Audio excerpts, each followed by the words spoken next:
কলকাতা টিভিতে আপনাদের সকলকে স্বাগত। আপনারা দেখছেন বাংলা বলছে, আপনাদের সঙ্গে রয়েছি আমি অঙ্কুর। গত 22 এপ্রিল সোমবার দিন শিক্ষক নিয়োগ দুর্নীতিকে কেন্দ্র করে কলকাতা হাইকোর্টের পক্ষ থেকে রায় দেওয়া হয়েছিল। সেই রায়ে প্রায় 26,000 জনের চাকরি বাতিল হয়ে যায় এবং সেই ঘটনাকে কেন্দ্র করেই লোকসভা ভোটের মুখে রাজনৈতিক চর্চা জোরদার। একদিকে যেমন রাজ্যের মুখ্যমন্ত্রী তথা শাসক দলের সাধারণ সম্পাদক সরাসরি এই ঘটনায় এই রায়ের প্রেক্ষিতে প্রধান বিরোধী দল কেন্দ্রের শাসক দল বিজেপির কে নিশানা করেছে। তাদের বক্তব্য, বিজেপির অফিসে বসে এই রায় লেখা হয়েছে, সরাসরি অভিযোগ করছেন তারা। মুখ্যমন্ত্রীর বক্তব্যের প্রেক্ষিতে ইতিমধ্যেই সিপিএম এর সাংসদ বিশিষ্ট আইনজীবী বিকাশ রঞ্জন ভট্টাচার্য তিনি আদালত অবমাননার অভিযোগ এনেছেন। তিনি আজকে আদালতের কাছে দ্বারস্থ হয়েছেন এবং আদালত সেই মামলা গ্রহণ করেছে। শুনানিতে প্রেক্ষিতে কি হয় সেটা পরবর্তী বিষয়। অন্যদিকে এসএসসির পক্ষ থেকে আজকে সাংবাদিক সম্মেলন করে জানানো হয়েছে তাদের অবস্থান এবং তাদের বক্তব্য যে আদালত কিন্তু তাদের কাছে এই বিষয়ে অনেকগুলো বিষয় যা জানা উচিত ছিল সেগুলি জানতে চায়নি, হলফনামা চায়নি।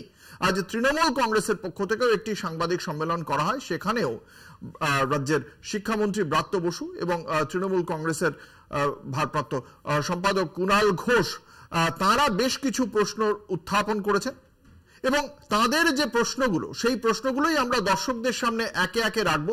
সেই প্রশ্নগুলো দর্শক তৃণমূল কংগ্রেসের পক্ষ থেকে যে প্রশ্নগুলো তোলা হয়েছে সেই প্রশ্নগুলোর মধ্যে অন্যতম গুরুত্বপূর্ণ যে এই যে 26,000 যে প্রায় 26,000 চাকরি বাতিল হয়ে গেল, সেই 26,000 চাকরি বাতিলের দায় কার?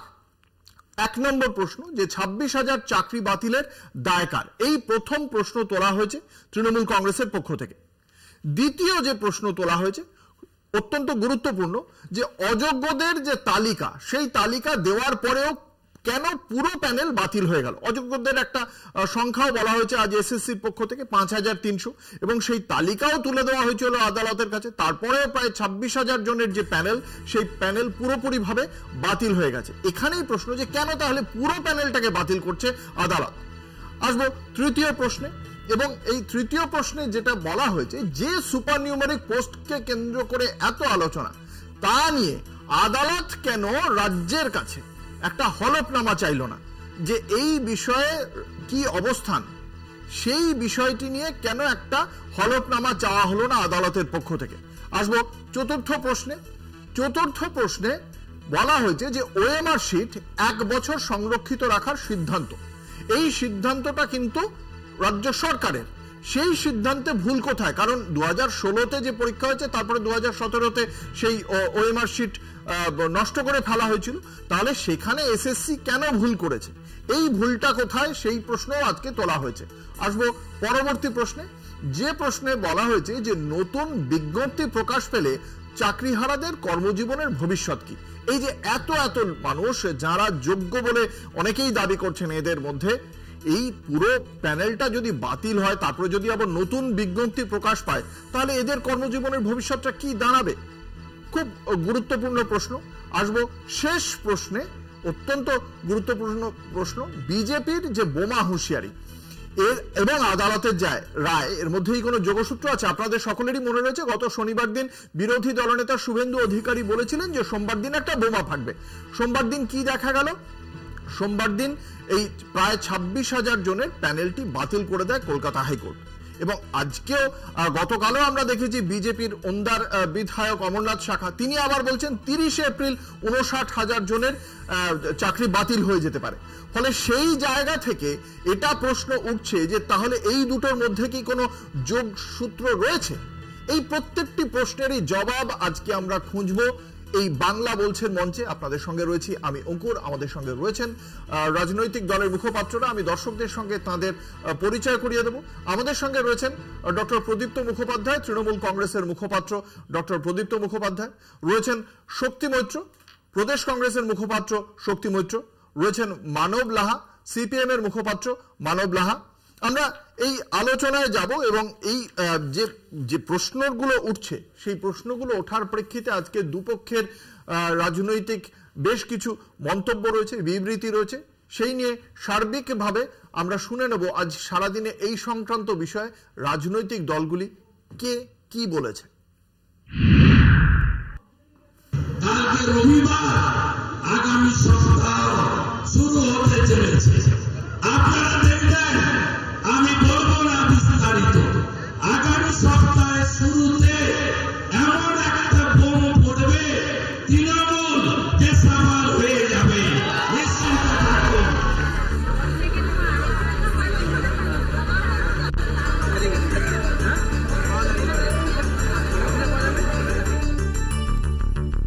শিক্ষক নিয়োগ দুর্নীতি মামলা ইদানিংকালের মধ্যে জানিয়ে তোলপাড় রাজ্য রাজনীতি। লোকসভা ভোটের আবহে আদালতের রায় এক ধাক্কায় প্রায় 26,000 চাকরি বাতিল।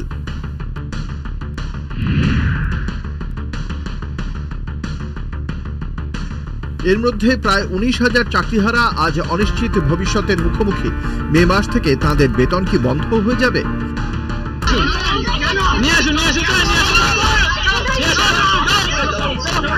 এরই মধ্যে ফের বিজেপির মুখে বোমার হুঁশিয়ারি।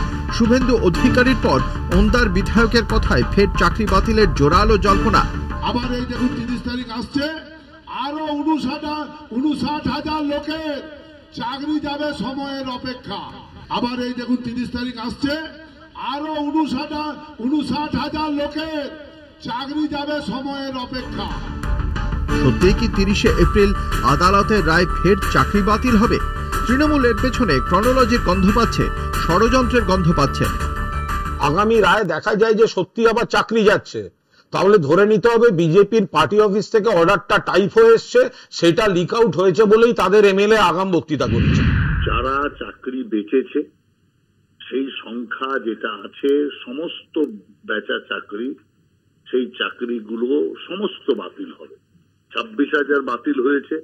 বাকি যে লোকেরা পয়সা দিয়ে চাকরি নিয়েছে, অযোগ্য লোক, তাদের চাকরি বাতিল হবে না কেন?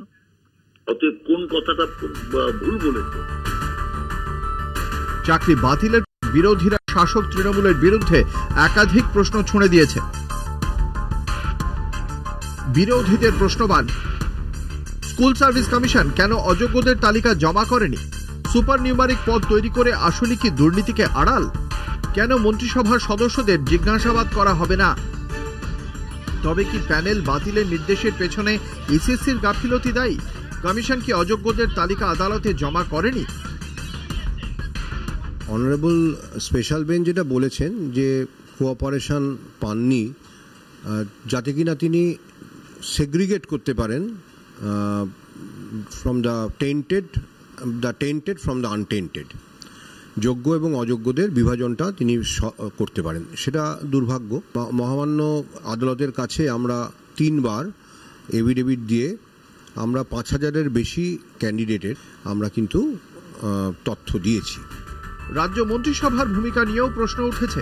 গান্ধী মূর্তির সামনে অনশনরত চাকরি প্রার্থীদের জন্য সরকার আলাদাভাবে অতিরিক্ত 1200 পদ তৈরি করে মামলা গড়ায় আদালতে। স্বচ্ছতা নিয়ে প্রশ্ন ওঠে।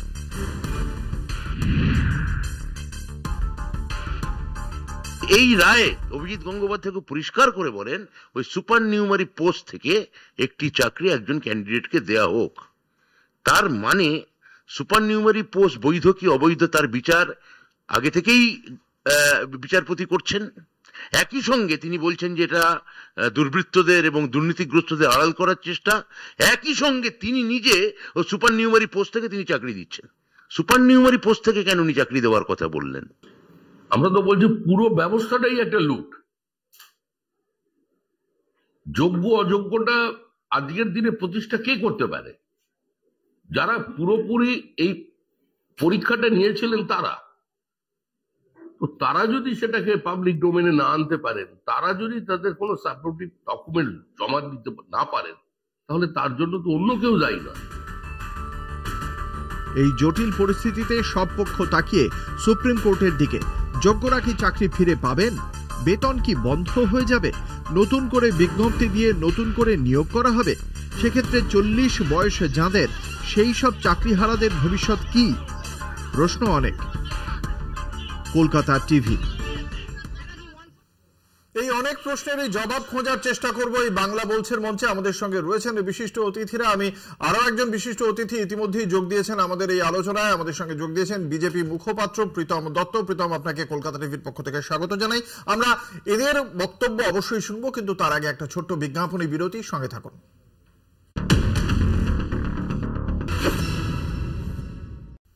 ফিরে এলাম বিরতির পর। আপনারা দেখছেন বাংলা বলছে, আপনাদের সঙ্গে রয়েছে আমি অঙ্কুর। আমরা বিরতিতে যাওয়ার আগে এই শিক্ষক নিয়োগ দুর্নীতি সংক্রান্ত যে সমস্ত প্রশ্ন উঠে আসছে তার পাশাপাশি প্রত্যেকটি পক্ষের বক্তব্য আমরা শুনেছি। আমরা এবার আলোচনায় আসব।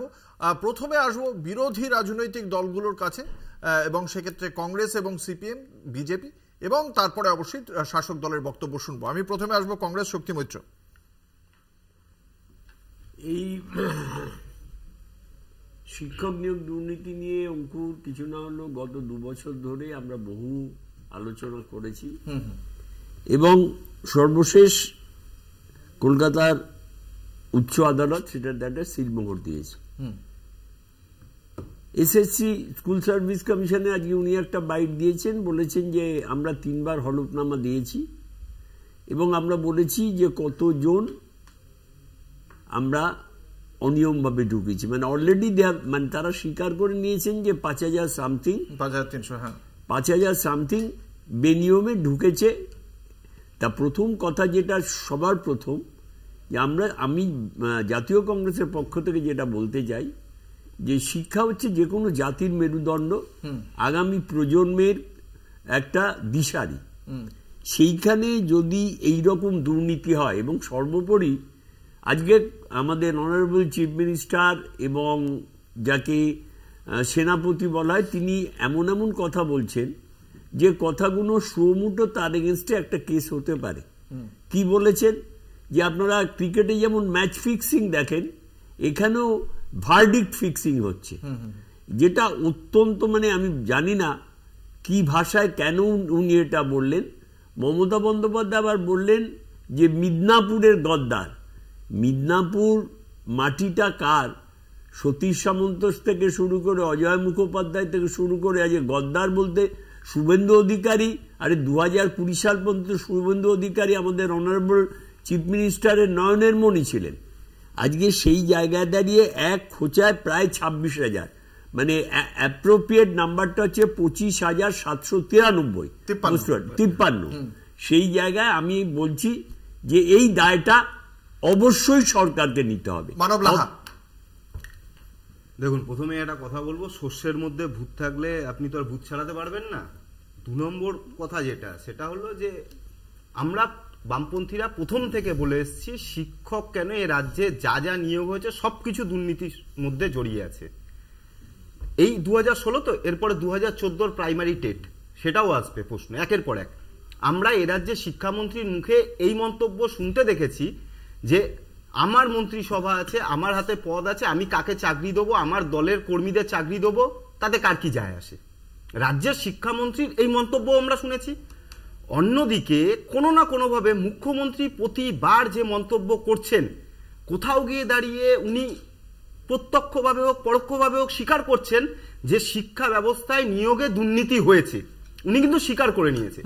এসএসসি চেয়ারম্যান পর্যন্ত যে কথা বলছে আমরা 3 বারে ধাপে ধাপে তালিকা দিয়েছি, তার মানে ওনারাও স্বীকার করছেন দুর্নীতি হয়েছে। অর্থাৎ চালের মধ্যে কাকড় মিশিয়ে এখন চাল আর কাকড়কে আলাদা করে দেওয়ার চেষ্টা চলছে, সেটা সম্ভব হচ্ছে না। কিন্তু আমরা বলছি 26,000-26,000ই তো অযোগ্য হতে পারে না, এদের মধ্যেও যোগ্য আছে। আমরা বলছি এখন এই যোগ্য আর অযোগ্যর বিচারটা কিভাবে হবে? পুরো ব্যবস্থাটাকে ঘেটে একাকার করে দিল।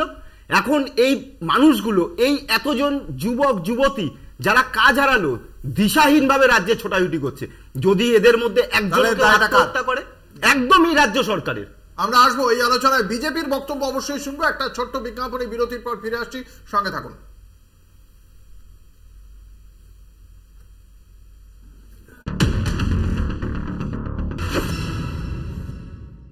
ফিরে এলাম বিরতির পর। আপনারা দেখছেন বাংলা বলছে। আমরা কংগ্রেস এবং সিপিএম এর বক্তব্য শুনেছিলাম। এবার ভারতীয় জনতা পার্টির মুখপাত্র প্রীতম দত্তর কাছে আসবো। প্রীতম, যেটা জানতে চাইবো, আপনি শুনলেন যে কংগ্রেস এবং সিপিএম উভয় রাজ্য সরকারেরই 26,000 চাকরি বাতিলের জন্য দায়ী করছে। আপনার কাছে যেটা প্রশ্ন, যে এই যে সুপার নিউমারিক পোস্ট নিয়ে আদালত কোনো হলফনামা চায়নি, অযোগ্যদের তালিকা 3বার এসএসসির পক্ষ থেকে দেওয়া হয়েছে, তা সত্ত্বেও পুরো প্যানেল বাতিল করা হয়েছে, এর দুটোর পিছনে কি তাহলে রাজ্য সরকার দায়ী? প্রথম কথা যে চোরের মায়ের বড় গলা, পুরো চুরিটা করেছে হচ্ছে মমতা ব্যানার্জি। তার কারণ হচ্ছে, দেখুন আজকে মনে আছে যখন মমতা ব্যানার্জি এনডিএ সরকারে ছিলেন তখন একটা কফিন কেলেঙ্কারি একটা অভিযোগ উঠেছিল, তারপর পরে আবার ইউপিএর টাইমে সেটা খারিজ হয়ে যায়, কারণ কোনো এভিডেন্স পাওয়া যায় না। তখন উনি নৈতিক দায় নিয়ে মন্ত্রিসভা ছেড়ে চলে এসেছিলেন। তো আজকে তো কোর্টে প্রমাণিত হয়ে গেছে যে ওনার মন্ত্রিসভা, ওনার মন্ত্রীরা, ওনারই রিক্রুট করা এসএসসি চেয়ারম্যান গুলো, যে এই ক্যাবিনেটের মাথায় বসে উনি এনাদেরকে একটার পর রিক্রুট, তারা চুরি করেছেন এবং তার নৈতিক দায়িত্ব 100% মুখ্যমন্ত্রী, এবং মুখ্যমন্ত্রী তার জন্য পদত্যাগ করা উচিত আমরা দাবি জানাচ্ছি। এবার দুটো প্রশ্ন, উনি বারবার স্টেজে দাঁড়িয়ে এক কথা বলছেন, আর ওনার প্রিন্সিপাল সেক্রেটারি হলফনামা দিয়ে, নোট দিয়ে ওখানে স্বীকার করে এসেছেন হ্যাঁ চুরি হয়েছে। এই একটু আগে শক্তিদা বলছিল, একদম ঠিক, যে ওনারা তো বলছেন যে হ্যাঁ 5,000 চাকরি আমরা চুরি করে নিয়েছি, আমরা 5,000 চাকরি বেচে দিয়েছি। এবার যে তুমি যেটা কোয়েশ্চেন করেছো যে সেগ্রিগেট কি করে করবে, সেগ্রিগেট করার দায়িত্ব তো এসএসসি। তার কারণ হচ্ছে এই যে তুমি বলো ওএমআর শিট থেকে শুরু করে ডকুমেন্টগুলো যেটাতে আমরা পরীক্ষা দিই, সেটা যেটা রাখার দায়িত্ব মিনিমাম 10 বছর, সেটা রাখেনি, সেটা ডিস্ট্রয় করে দিয়েছে। এবং তার মধ্যেও একটা বিশাল বড় এরা মানে চুরি করার পরেও যে পাপটা করলো, ওই তুমি যদি ভালো করে পুরো রায়টা পড়ো, ওখানে একটা জায়গায় মেনশন করে দিয়েছে যে তোমার এই যখন এইরকম ঘটনাগুলো চলছিল, কিছু কিছু ছাত্রছাত্রীরা যারা মানে বুঝতে পারছে যে দেখুন যে আমি এতটা ভালো পরীক্ষা দিয়েছি, আমি কম মার্কস কি করে পেলাম, তার আরটিআই করেছিল। তার আরটিআই জবাব তোমার এসএসসি যখন দিয়েছে তখন তার সাথে কিছু ওএমআর শিট অ্যাটাচ করে দিয়েছিল, তার মানে ওএমআর শিট আছে। কিন্তু সিবিআই যখন গিয়ে পুরো ডেটাবেস স্ক্যান করলো তখন সে ওএমআর শিট পাওয়া যায়নি। এবং ওই আরটিআই গুলো নিয়ে গিয়ে যখন এসএসসি কে জিজ্ঞেস করা হচ্ছে যে এই আরটিআই গুলো এই আরটিআই যখন আপনারা রিপ্লাই দিয়েছেন তখন তার সাথে ওএমআর শিট অ্যাটাচ করেছেন, সেই ওএমআর শিট কোথা থেকে পেলেন, তখন তার কোনো উত্তর নেই। তার মানে ভাবো ওই ফটোশপে করা ওএমআর শিটের তারা আরটিআই উত্তর দিয়েছে। তারপর সিবিআই তদন্ত করে কোনো ওএমআর শিট পায়নি। তারপর সেই ওএমআর শিট পাওয়া গেল কোথায়, নাইসা বলে যে কোম্পানিটাকে বিনা টেন্ডারে একটা কাজ দিয়েছিল, সেই খানে তার একজন এমপ্লয়ির কাছে কিছু হার্ড ডিস্ক খুঁজে পাওয়া গেছে, সংস্থাকে দিয়ে দিয়েছে। হ্যাঁ, এবং যেটা একদম মানে করা যায় না, করা যায় না, সেটাও করেছিল। এবং তার থেকে ওনারা দুজনের ব্যক্তির থেকে হার্ড ডিস্কে কিছু উদ্ধার করতে পেরেছে ওএমআর শিট। এবং তারপর ওনারা দেখা গেছে যে ওই ওএমআর শিটে যারা শূন্য পেয়েছে, যারা পাস করেনি, ফেল করেছে, তাদেরকেও চাকরি দেওয়া হয়েছে এবং সেটা কোর্টে মান্যতা পেয়েছে। তারপরে মমতা ব্যানার্জি চুরির নৈতিক দায়, নিজে চুরি করেছে, ভাইপোকে দিয়ে চুরি করেছে, কাকুকে দিয়ে চুরি করেছে, আজকে তার জন্য মন্ত্রীরা সব জেলে, তার ছাত্র পরিষদের প্রত্যেকটা নেতারা জেলে, তার নৈতিক দায় মমতাকে নিতে হবে। পদত্যাগ দাবি করছি। হ্যাঁ, তৃণমূল কংগ্রেসের পদত্যাগ দাবি এর আগেও করেছে, 365 ধারা দাবি করেছে, আরো কত কিছু। সব থেকে বড় জিনিস যেটা করেছে যে সেটিংটা আগে করে ভুল বলেছি, সরি এখন একটু ভুলভাল হয়ে যায়, তো এত কানের মধ্যে শুনতে ভুল কথা শুনতে শুনতে হঠাৎ যেন কেন মনে শুনলাম কালকে পরশু সপ্তাহে প্রথম দিন আসছে, বড় বিস্ফোরণ হবে। আরে বাপরে বাপ, আগে সেটিং ফেটিং হয়ে গেল বিজেপির, এখন তো মুরলীধর নেই, এখন সল্টে একে হয়েছে, সেইখানে সব রিটিন ফিটিন হয়ে গেল। শুভেন্দু অধিকারী আর তর সহ্য করতে পারলো না। এর আগে 3টে ডেট দিয়েছিল, সেই 3টে ডেট ঠিকঠাক করে ম্যানেজ হয়নি, তারপরে এই ডেটটা একটু খেটে গেছে আর কি। এই হচ্ছে সেটিং। দেখুন, আমি কতগুলো তদন্তের কথার পরিপ্রেক্ষিতে কতগুলো পূর্বতন উদাহরণ দেব।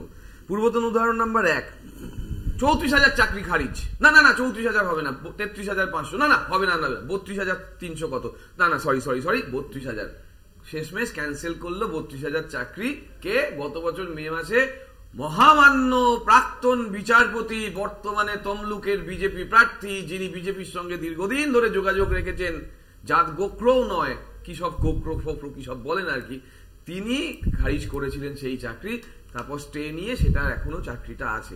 ওমা, সেই ব্যক্তি আবার হঠাৎ করে ববিতার চাকরি খারিজ করে দিল, না ববিতা না, কি নাম, অঙ্কিতার চাকরি খারিজ করলো, তারপরে আবার ববিতাকে চাকরি দিল, ববিতার চাকরি খারিজ করলো, ওমা তিনি আবার অঙ্কিতার চাকরি দিলেন, অনামিকার চাকরি দিলেন, সেই চাকরিও গেল। তার মানে কত বড় বিচার বিভাগে বড় ভুল এবং সরকারকে মেলাইন করার প্রচেষ্টা, সেই জায়গাগুলো ধরা পড়ে যাচ্ছে।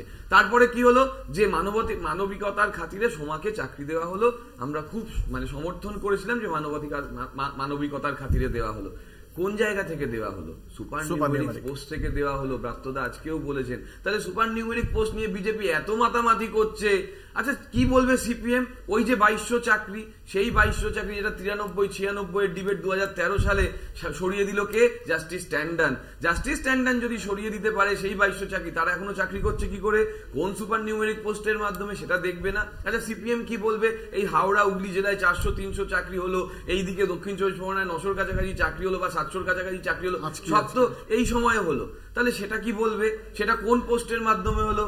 এইখানে হচ্ছে সমস্যা, যে রাজ্য সরকার মানবিক সরকার, মমতাবাদী সরকার হচ্ছে মানবিক সরকার। সেই জায়গা থেকে সরকার চাকরি খেতে চায়নি, কিন্তু অযোগ্যদের পাশে দাঁড়ায়নি। কি বলেছিল? যে যোগ্যদের চাকরি রাখার প্রক্রিয়াটা খুব জরুরি, তদন্ত চলুক। সেই তদন্ত চলার মধ্যে থেকে যেটা করতে হবে, যে যারা পড়ে আছে রাস্তায়, কারণ প্যানেলের ডেট সরে যাচ্ছে, সেই জন্য সুপার নিউমেরিক পোস্ট ছিল, যেটাকে সোমার মাধ্যমে একটা জাস্টিফিকেশন দিয়েছেন জাস্টিস গাঙ্গুলি। এইখানে তদন্তের প্রক্রিয়ায় আবার সিপিএম কি বলছে? যে বিকাশ বাবু 21 নম্বর পয়েন্ট দেখে নেবে। বিকাশ বাবু শুরুতেই 21 নম্বর পয়েন্টে বলছে আদালতের কাছে আর কোনো রাস্তা নেই, আদালতকে এই প্যানেল পুরো ক্যান্সেল করতে হবে। কিন্তু 2006 সালে ইন্দ্রপ্রীত কাহালর আদাস এবং পাঞ্জাব রাজ্য মামলায় বলেছিল কোনো প্যানেল ক্যান্সেল করা যাবে না। প্যানেল ক্যান্সেল হলো। আসলে এরা সব তো ভট্টাচার্য বাবুর পায়ে তেল মাখিয়ে বড় নেতা হয়েছেন আর কি। সেই জায়গায় দাঁড়িয়ে থেকে দেখা যাচ্ছে ডিসিশনটা সেটাই হলো। কিন্তু আজকে সূর্যকান্ত মিশ্র কি বলছেন? গতকালকে এবিটিএ এদের সঙ্গে আছে, এবিটিএ এদের হয়ে মামলা করবে যোগ্যদের, মানে একজন আইনজীবী যিনি এমপি সিপিআইএম এর, তিনি বলছেন কোন রাস্তা নেই, পুরো প্যানেল ক্যান্সেল করতে হবে। আর একজন ডাক্তার বাবু, তিনি বড় রাজ্য নেতৃত্ব, তিনি বলছেন আমরা টাকা দেবো। শুনি, বিষয়টা হলো যতই বিজেপি আর তৃণমূল চেঁচামেচি করে যাক না কেন, এই যে দলীয় অবস্থানে আপনাদের যে দুটি জায়গা আসছে, সেই বিষয়ে একটু আলোকপাত করুন। আমরা দলীয় অবস্থান সম্পূর্ণভাবে ক্লিয়ার করেছি। অযোগ্য যারা, তারা বাতিল হোক, যারা যোগ্য তারা যোগ্যতার সঙ্গে চাকরি পাক, এই জায়গা পরিষ্কার, এই জায়গায় কোনো বিতর্ক নেই। কিন্তু সুপার নিউমেরিক পোস্ট তৈরির ক্ষেত্রে আজকে বিজেপি যারা আছেন, যারা এত কথা বলছেন, তারা তাই এড়াতে পারে না। সময় কিন্তু মমতা ব্যানার্জির মন্ত্রিসভায় ছিলেন, ক্যাবিনেটের মন্ত্রী ছিলেন। আর তুমি থামো না, আমি বলেন তারপর বলো, তোমার উত্তর বলবার সময় উনি ওই মন্ত্রিসভায় ছিলেন উনি এখানে অবস্থান করেন। এবং সবচেয়ে বড় প্রশ্ন, যোগ্যদের যাক অযোগ্যদের যাক, কিন্তু একটা কথা তো বলে তো, মিশ্র আর বিকাশ রঞ্জন ভট্টাচার্যের অবস্থানের ফারাক দেখতে পাচ্ছেন আপনি? একদম ফারাক থাকতেই পারে। দেখুন, আলোচনা থাকতে পারে। আমি কথাটা কি বললাম, আলোচনার ক্ষেত্রে বা কোনো মন্তব্যের ক্ষেত্রে একে অন্যের সঙ্গে কোনো জায়গায় কিছুটা ডিফারেন্স তৈরি হতে পারে, কিন্তু যেই জায়গায় প্রশ্নে আমরা একটা প্রশ্নের জায়গায় সবাই এক জায়গায় দাঁড়িয়ে, যে যোগ্যরা চাকরি পাক, অযোগ্যদের চাকরি যেন কোনোভাবে না দেওয়া হয়, তাকে প্রশ্রয় না দেওয়া হয়। শেষ করুন শক্তিদা। ব্যাপারটা হচ্ছে, প্রদীপ্ত অনেকগুলো উদাহরণ দিল। সবচেয়ে বড় কথা হচ্ছে, আমি যেটা আশা করেছিলাম, যে যখন গভর্নমেন্ট কনফেস করেছে 3টে হলফনামা দিয়ে এসএসসি চেয়ারম্যান এবং বাইট দিয়েছেন আজকেও, যে উই হ্যাভ সাবমিটেড থ্রাইস, 3 বার আমরা দিয়েছি, তার মানে তারা অ্যাডমিট করে নিয়েছেন যে দুর্নীতি হয়েছে। এখন ঠকবাগতে গাও যাক, সেগ্রিগেশনটা কে করবে? সেগ্রিগেশন আজকে 25,000 বা 26,000 এই দুর্মূল্যের বাজারে আজকে দেখলাম কেউ কেউ ওই চাকরির ওপর ভিত্তি করে বাবার ক্যান্সার ট্রিটমেন্ট করছেন, কেউ হাউস বিল্ডিং লোন নিয়েছেন। আর আজকে সেই জায়গায় দাঁড়িয়ে প্রদীপ্ত কোনো সময় জাস্টিস গাঙ্গুলিকে আসামির কাঠ ধরে দাঁড় করাচ্ছেন, ঠিক ভাইস ভার্সা কোনো একটা জায়গায়। দেখুন, এইখানেই তো আমার কথা হচ্ছে, আমি প্রথম দিন থেকে শেষ দিন অব্দি, সেই সময় দুর্ভাগ্য হয়তো আমার যে দাদা আমার সঙ্গে প্যানেলে ছিলেন না, আমি প্রথম দিন থেকে যে শেষ দিন অব্দি আমার প্রাইমারি রিয়াকশনই ছিল যে বা যারা দোষী, A to Z, তাদের শাস্তি দিতে হবে। শাস্তি উল্টে পেল কারা? তাহলে আমি বলে দিই, পেল হচ্ছে সেই সব যোগ্য প্রার্থীরা, সেখানে রাজনৈতিক উদ্দেশ্য আছে। তাহলে সেখানে সেটা আলাদা করার কাজটা কার বলতো? সিবিআই কি করতে দিয়েছিল তাহলে? সিবিআই রাজ্য সরকারের যদি কোনো ভুল না থেকে থাকে তাহলে সিবিআইটাকে দিয়েছিল কেন? সিবিআই কেন ছোক মানে গা বাঁচতে পারলো না কি বাঁচতে পারলো না? সেখানে তাও সত্ত্বে 3টে এফিডেভিট করে আমাদের এসএসসি জানিয়ে দিয়েছিল যে আমরা এই বিষয় নিয়ে প্রীতম দত্তর বক্তব্য সঙ্গে থাকুন, দেখতে থাকুন বাংলা বলছে।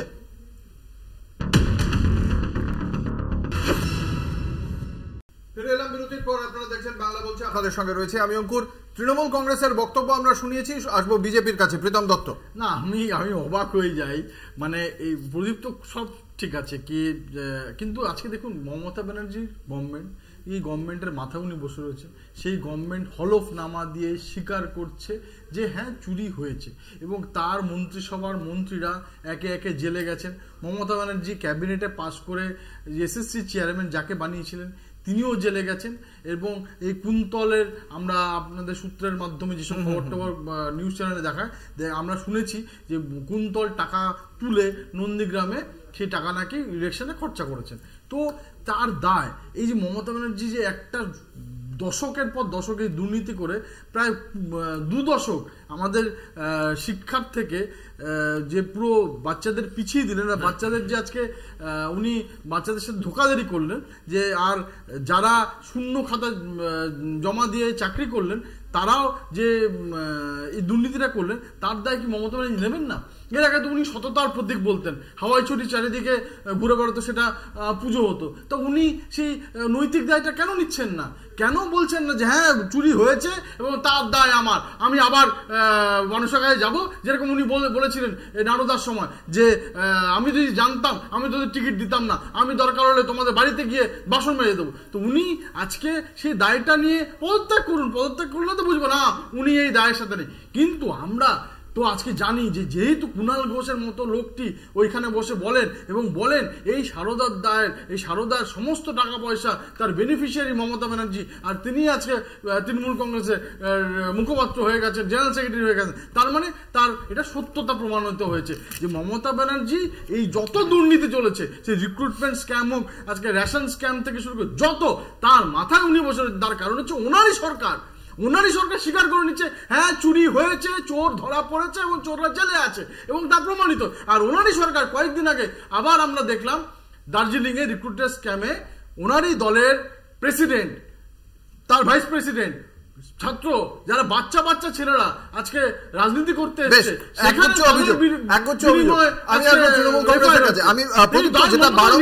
প্রশ্নটা উঠছে, এই যে একটু আগেও যে প্রশ্নটা উঠলো যে তাহলে কেন যেখানে এরা স্বীকার করে নিচ্ছেন, আপনি বলছেন যে এই যে 3বার ধরে জানানো হলো ভালো কথা, কিন্তু এই যে ওএমআর শিটগুলো নষ্ট করে ফেলা হলো, তাহলে সিবিআই পাবে কি করে? আপনি বলেন তাহলে সিবিআই কি করছে, সিবিআই পাবে কি করে? না, ওএমআর শিট যদি নষ্ট করেই রাখা হয় তাহলে এই শূন্য খাতা জমা দিয়েছে কোথা থেকে আসছে? এই নাইসার থেকে যেটা পেয়েছে, এটাই তো মুশকিল হচ্ছে যে ওই মিরর ইমেজটা যে তাহলে গ্রহণযোগ্য, তাহলে ওইটা গ্রহণযোগ্য, তাহলে ওটা যদি গ্রহণযোগ্য হয়, আমি ঠিকই বলছি ওটা গ্রহণযোগ্য। আমার কথাটা শেষ করে দিতাম, তুমি বলে দিয়েছো যে ওটা নাইসা থেকে পেয়েছে, ওটা সিবিআই পুরোটা পাইনি, দর্শকদের জন্য পুরোটা আমি বলি তাহলে একটু লোক দিয়েছিল, দর্শক বন্ধুদের বলি 263 নম্বর আর্গুমেন্ট, মানে শেষ আর্গুমেন্ট, যেটা 282 পাতার যে রায় তার মধ্যে শেষ আর্গুমেন্ট 363, তার 3 নম্বর পয়েন্টে বলছে যে ওএমআর শিট 3টে হার্ড ডিস্কে আছে, সেটাকে আপলোড করতে হবে।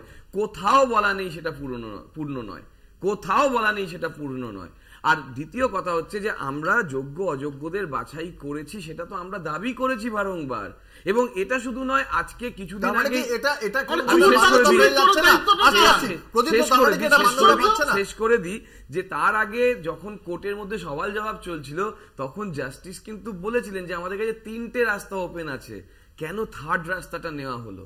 আমাদের বক্তব্য কিন্তু এইটা। আর সরকার উত্তরদায়ক ও দায়বদ্ধ বলেই কিন্তু, যেটা স্বতন্ত্র সংস্থা, তাকে রিক্রুটমেন্টের ক্ষেত্রে মমতা বন্দ্যোপাধ্যায়ের কোনো ভূমিকা ছিল না, তা সত্ত্বেও যখন দেখলেন যে এটা সমস্যা হচ্ছে এবং রাস্তায় এখনো বসে আছে লোকেরা, তাদের প্যানেল শেষ হয়ে যাচ্ছে টাইম, সেই জন্য কিন্তু সুপার নিউমেরিক পোস্ট, সেই দাবিটাও কিন্তু আমাদের তরফ থেকে করা হয়েছে। কিন্তু আমার বক্তব্য, রাস্তায় বসাদের জন্য কি করলো? তাহলে কি 10,323, এই যে রাজ্য সরকারের দায়, ত্রিপুরায় যে 10,323 নিয়োগ নিয়ে আজও মামলা কম বেশি চলছে, 100-র বেশি লোক মারা গেল, তাহলে বামফ্রন্ট সরকারের দায় ছিল?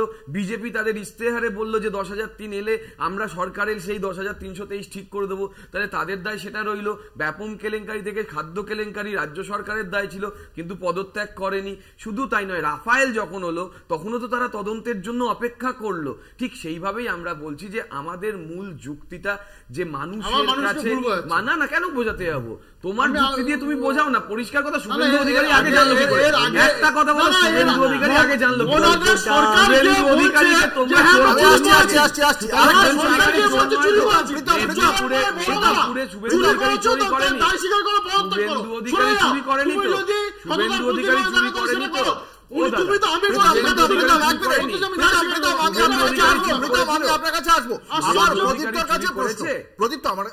অধিকারী 2020 অব্দি দলে ছিল, পূর্ব মেদিনীপুরের দায়িত্বে ছিল এবং অন্যান্য অনেক জেলা রাজ্যের দায়িত্বে ছিল।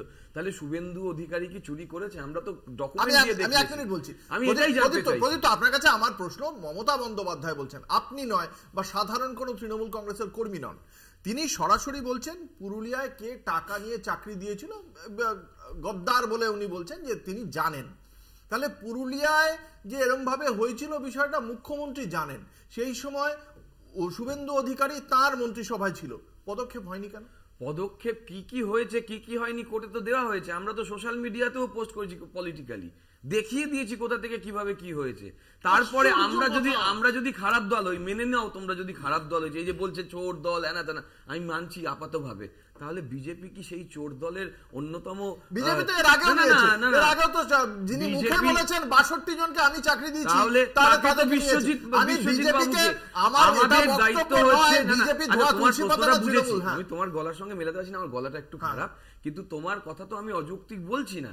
কিন্তু আমাদের যুক্তিটা এইভাবে যে কোর্টের একটা মামলা চলছে, সেই কোর্টের মামলায় আমরা আমাদের স্টান্স ক্লিয়ার করছি।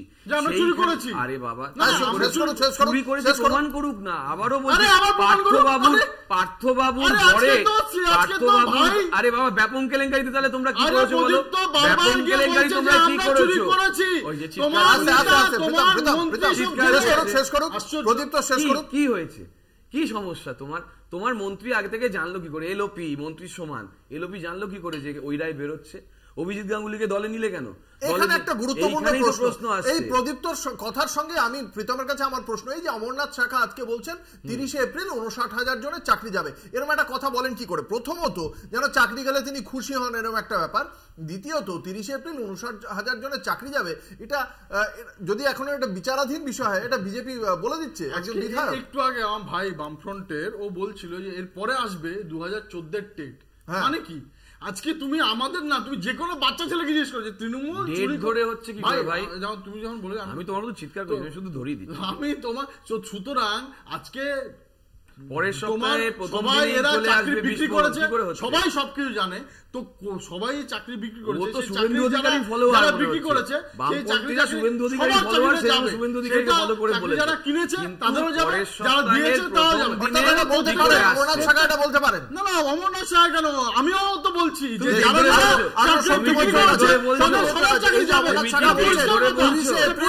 60,000 জনের চাকরি যাবে, কিভাবে দেখছেন এই বক্তব্যকে? কিন্তু তারা পুরোটা এই বোমাটা কি মানে ভালো?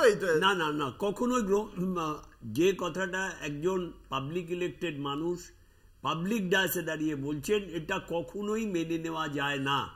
এবং উনি স্পেসিফিক্যালি সংখ্যাটাও বলে দিচ্ছেন, তারিখও বলে দিচ্ছেন। আজকে দুর্নীতি আমরা যেটা প্রদীপ্ত বলেছিল, যেখানে ডিফার করার করেছি, বলেছি যে হেড অফ দ্য ফ্যামিলি গার্জিয়ানকে স্বীকার করতেই হবে, তার ক্যাবিনেটের যে যারা যারা মন্ত্রী তারা দুর্নীতির সঙ্গে যুক্ত, সে পার্থ চ্যাটার্জির থেকে শুরু করে জ্যোতিপ্রিয় মল্লিক থেকে শুরু করে সবাই XYZ। সেইখানে আজকে যে কথা বলছেন বাঁকুড়ায় দাঁড়িয়ে যে আগামী 30 তারিখ আবার 59,000 জনের চাকরি যাবে। উনি কি চাকরি খাওয়ার জন্য জনপ্রতিনিধি হয়েছেন? আমার প্রশ্ন এই প্রশ্ন নিয়ে ফিরে আসবো। একটা ছোট্ট বিজ্ঞাপনী বিরতির সময় হয়েছে, বিরতির পর ফিরে আসছি। দেখতে থাকুন বাংলা বলছে।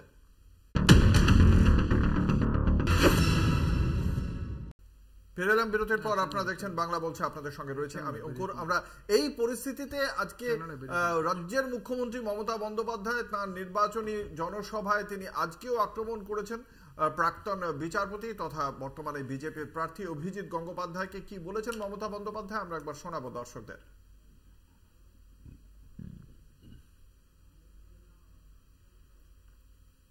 যিনি এখানে এই ছাত্রছাত্রীদের চাকরি খাওয়ার জন্য প্রথম হাত নেড়েছিলেন, প্রথম সই করেছিলেন, এই মানুষটা আজকে আপনাদের এখানে দেবাংশুর বিরুদ্ধে লড়াই করছে।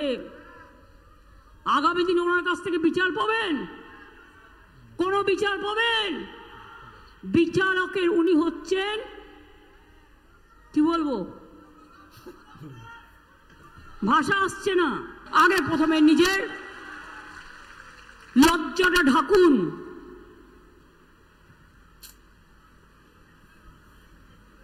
নিজের লজ্জাটা ঢাকুন। আপনি বিচারালয়ের কলঙ্ক, আপনি বিচারালয়কে কালিমা লিপ্ত করেছেন। আপনার কোনো অধিকার নেই মানুষের কাছে এসে মানুষের কথা বলবার। এক সময় আমরা দেখেছি বিকাশ রঞ্জন ভট্টাচার্য সম্পর্কে অত্যন্ত ভালো প্রশংসাসূচক মন্তব্য করতে এই প্রাক্তন বিচারপতি তথা বিজেপির প্রার্থীকে। আজকে মানব লাহা তথা সিপিএম এর মুখপাত্রের কি বক্তব্য? তার তো অবস্থানটা বদল হয়েছে। তিনি বিচারপতির আসনে বসে যে ভার্ডিক্ট দিয়েছিলেন সেই বিষয়টিকে আজকে কিভাবে মূল্যায়ন করে সিপিএম?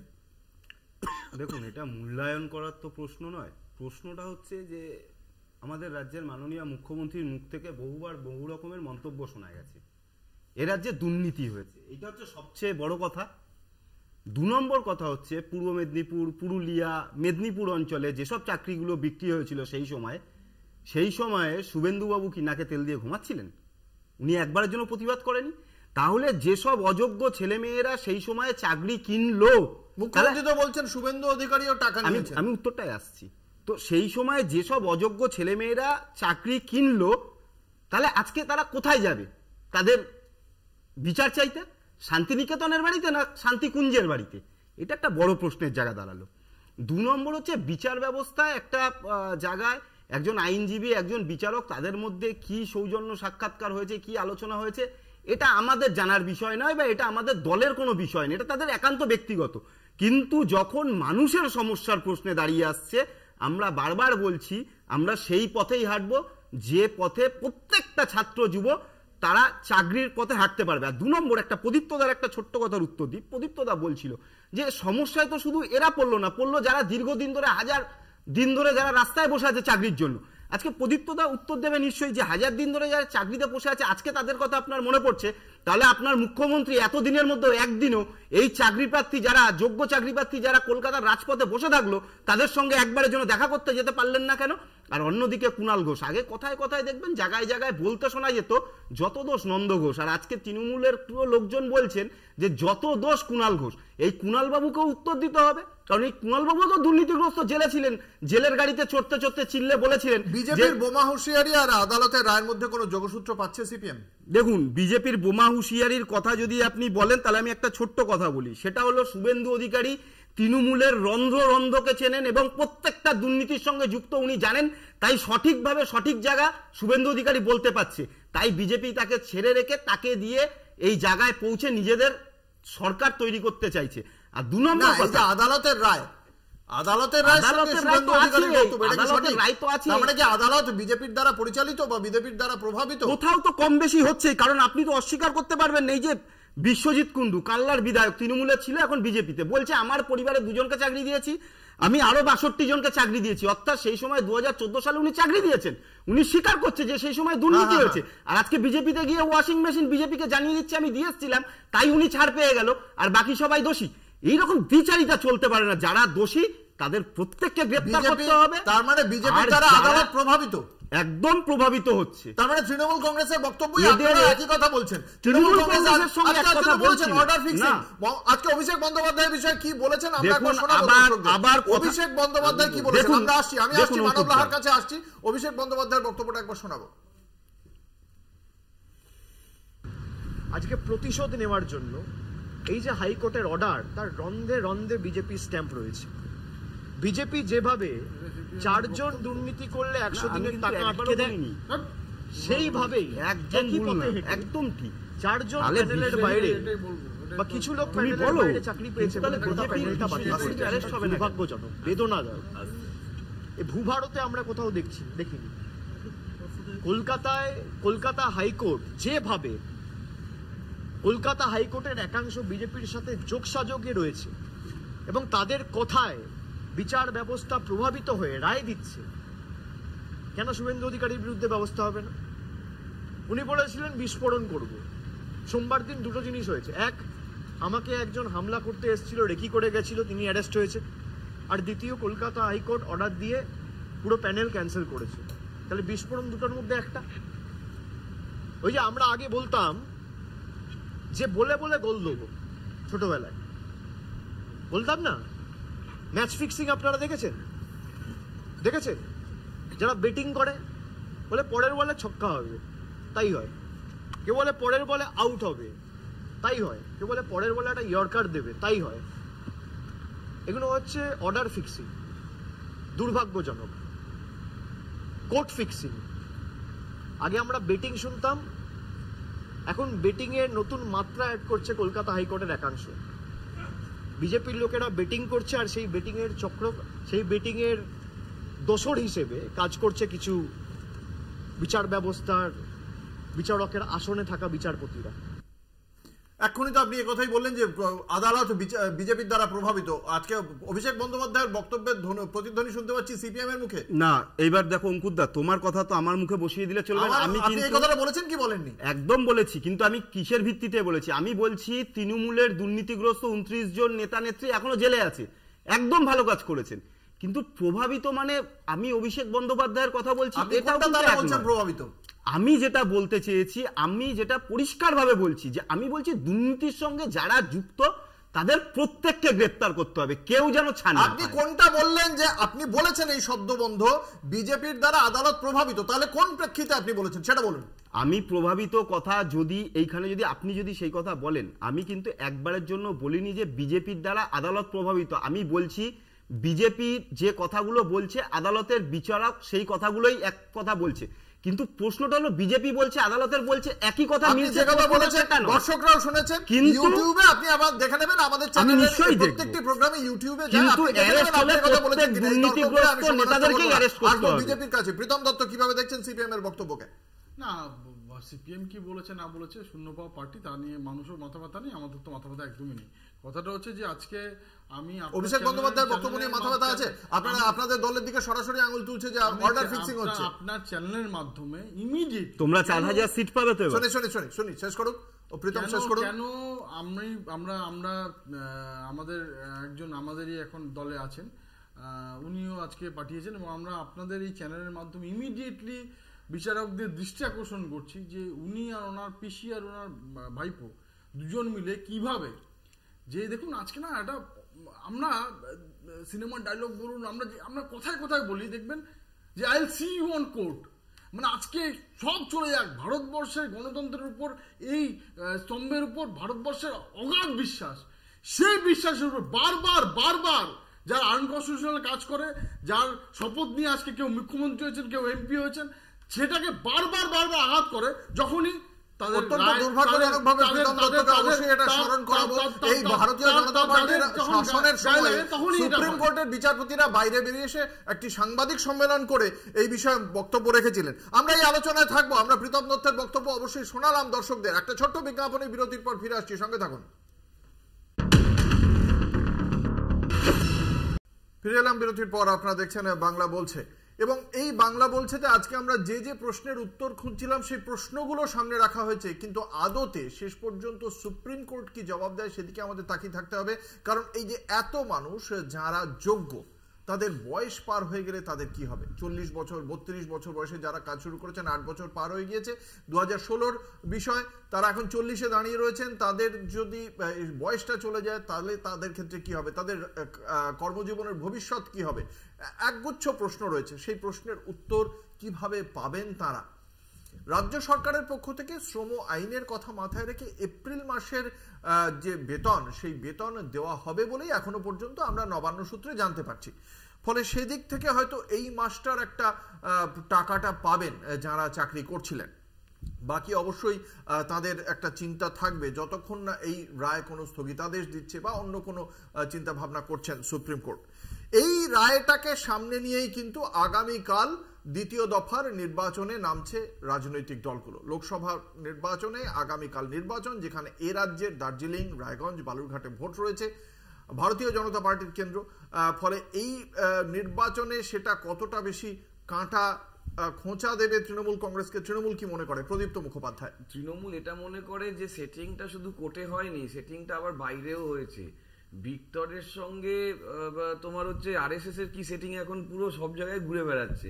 আরএসএস বলছে যে ভিক্টরকে ডিস্টার্ব করো না, আমাদের এর মানে তোমরা নিশ্চয়ই বুঝেছো, কিন্তু গোপন রেখো, গোপন রেখো। কিন্তু কে যে কোথা থেকে ছড়িয়ে দিল কে জানে।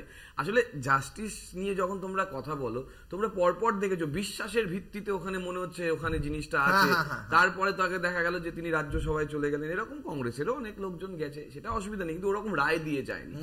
আবার জাস্টিস গাঙ্গুলি এত বড় একটা রায় দিল, সুপ্রিম কোর্ট সরিয়ে দিল, তারপরে কি হলো, সেই রায়ও স্টে হয়ে গেল। ও নিয়ে আবার দেখলেন যে না, আমার বয়সটা হয়ে যাচ্ছে, আর মাত্র 6 মাস আছে, এই সুযোগে যদি টিকিটটা কনফার্ম হয়ে যায়। হলো, তুমি যেরকম উদাহরণ দিলে সেরকম জাস্টিস লোধার কথা কে বলবে, কে মনে রাখবে জাস্টিস লোধার কথা? ফলে যারা আন্দোলন করলো, যে 4 জন, তার মধ্যে তো একজন বেরিয়ে গেল, বেরিয়ে গিয়ে বড় পদ পেয়ে গেল। এখন মুশকিল হচ্ছে কিরণ রিজিজুর কথা ধরো, স্বয়ং প্রধানমন্ত্রীর কথা ধরো, আমার কথা ধরতে না। প্রধানমন্ত্রী মঞ্চ থেকে বলেছেন যে বিচার বিভাগের এক অংশ সংবিধানকে মানছে না, পার্লামেন্টকে মানছে না, পরিষ্কার বলেছেন। কিরণ রিজিজু তো পরিষ্কার পার্লামেন্টকে না মানার গল্প দিয়ে দিয়েছেন। এবং তার সঙ্গে সঙ্গে যে কলেজিয়াম সিস্টেমটা, সেই কলেজিয়াম সিস্টেম নিয়ে ডিবেট তুমি 14 সাল থেকে দেখতে পাচ্ছ। এবং তার সঙ্গে সঙ্গে তুমি যেটা দেখতে পাচ্ছ যে এখন যে রিক্রুটমেন্ট প্রসেসের ক্ষেত্রে বিচারপতিকে সরিয়ে দিয়ে রাজনৈতিক ব্যক্তিত্বকে নিয়ে আসা, ফলে বিচার বিভাগকে নিয়ন্ত্রণ করার নানান তত্ত্বতালা সেটা করে দিয়েছে। তার ফল আজকের এই রায়। এরা মানুষের চাকরিকে মনে করছে যে এরা নিজেদের ক্ষমতায় আসীন করতে পারবে। আসলে কোর্টের ওপর নির্ভরশীল দল, সেই জন্যই ওই 3টে ডেট দেয়, সেই জন্যই ওই রকম বলে দেয় বিস্ফোরণ। এর বাইরে মানুষের কাছে এরা নেই। ওই প্রথমে এর আগেও আমি বললাম চোরের মায়ের বড় গলা। দেখুন, চুরি করেছেন ওনার গভর্নমেন্ট স্বীকার করেছেন, তো চোরের মায়ের বড় গলা যাদের হবে সেটা মানুষ দেখতে পাচ্ছেন। এরপরে তো আসলে মমতা ব্যানার্জি করে, আমি আরএসএস এর প্রতিনিধি আমি বলতে পারবো না। আরএসএস এর আলাদা, বিজেপি আলাদা, আমি ভারতীয় জনতা পার্টির প্রতিনিধি, ভারতীয় জনতা পার্টির প্রশ্ন করুন, আমি বর্তমান দেবো। আমি আরএসএস যদি হতাম তাহলে আগামীকালের নির্বাচনে মোদি গ্যারেন্টির ভারতবর্ষে যে কাজ হয়েছে, ভারতবর্ষের যে উন্নতি হয়েছে, এবং বিশেষ করে যেভাবে রাস্তা হয়েছে, যেভাবে আজকে রেলওয়ে ট্রেন শুরু হয়েছে, সেইগুলো দেখে না, তুমি পাওয়ার টাওয়ার হেনাতা না, গ্রামের মানুষ দেখবে আমি জল পেয়েছি কিনা, আমি রেল পেয়েছি কিনা, আমি রেল পেয়েছি কিনা।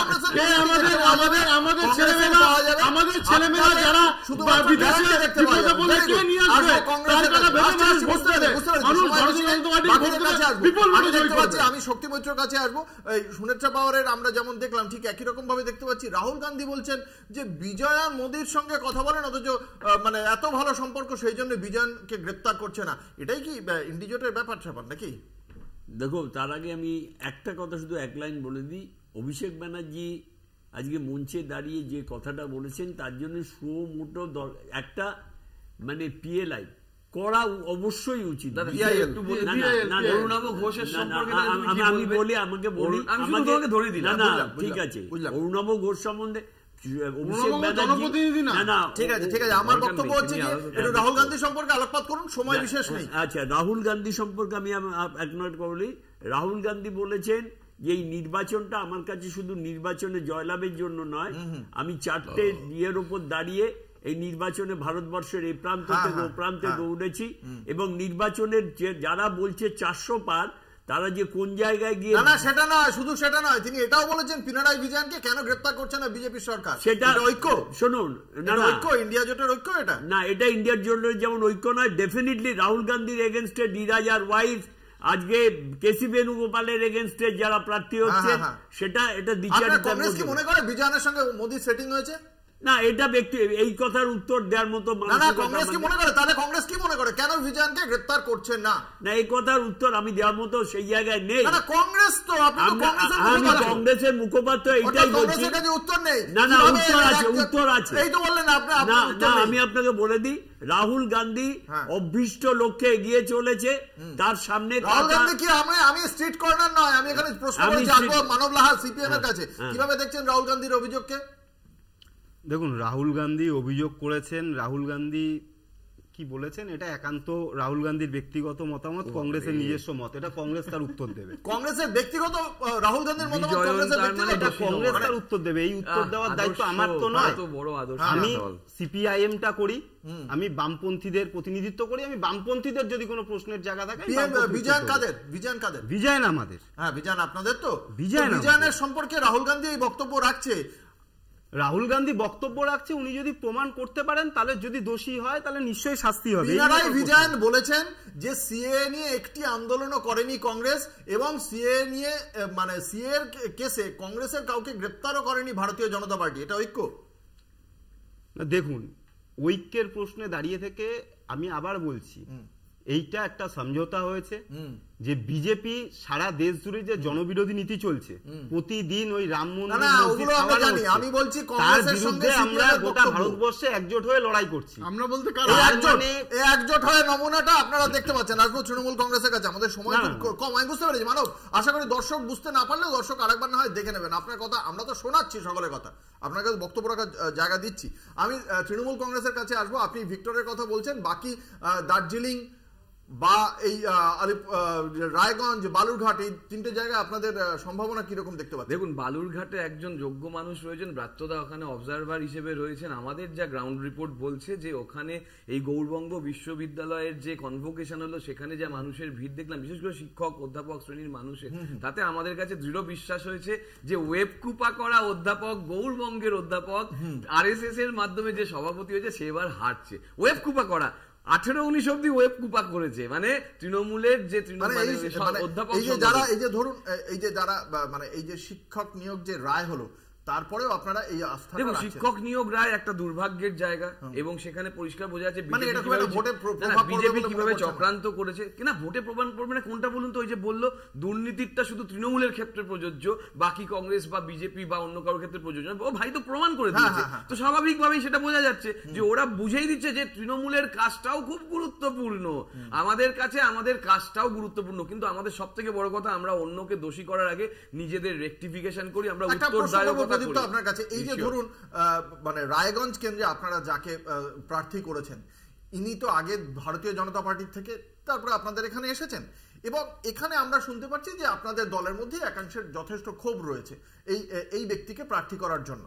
তো সেটা কি আপনাদের খুব একটা চিন্তা রাখছে? না, আমি চিন্তা রাখছি যে রায়গঞ্জ বিশ্ববিদ্যালয় হয়েছে বা যে রায়গঞ্জ হসপিটাল হয়েছে, বা এই যে ভাই এত কথা দিল যে কত জল গেছে বা কত ওখানে ছাদ গেছে মাথার, বা আরো রাস্তাঘাট, এসব তো করেছে আমাদের সরকার, এর ইমপ্লিমেন্টেশন তো আমাদের সরকার করেছে, 40% 60% টাকা তো আমাদের সরকার দিয়েছে। ফলে যে দুর্নীতির অভিযোগ ওরা বিভিন্ন ভাবে করে এসছে, তাহলে সেটা ওরাই নাকচ করে দিচ্ছে।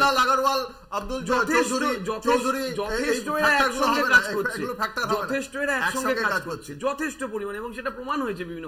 এক হুট করে দার্জিলিং কেন্দ্রে আবার রাজু বিস্তার বিরুদ্ধে দাঁড়িয়ে পড়েছেন সেফটি পিন চিহ্ন নিয়ে তাদেরই বিধায়ক বিষ্ণু প্রসাদ শর্মা। তিনি বিজেপির ভোটে কতটা সেফটি পিন ফোটান সেটা আগামীকাল হয়তো বোঝা যাবে না, বোঝা যাবে 4 তারিখ। আর অন্যদিকে আমরা আজকে যে আলোচনা করছিলাম সেখানে অবশ্যই এই শিক্ষক নিয়োগ রায়ের পর প্রথম দ্বিতীয় দফার ভোটটা হচ্ছে, ফলে সেই জায়গা থেকে রাজনৈতিক লাভ লোকসান প্রত্যেকটি রাজনৈতিক দলই খুঁজবে। কিন্তু যারা এই জন্য যাদের জীবনের একটা বিরাট বড় প্রশ্নচিহ্ন সামনে দাঁড়িয়ে গেল, তাদের জীবনের লাভ লোকসানটা শেষ পর্যন্ত সুপ্রিম কোর্ট কিভাবে নির্ধারণ করে সেদিকে আমাদের নজর থাকবে। কারণ রাজনৈতিক লাভ লোকসানটা তো সেই রাজনৈতিক দলের নিজস্ব, কিন্তু এদের কিন্তু জীবনের প্রশ্ন।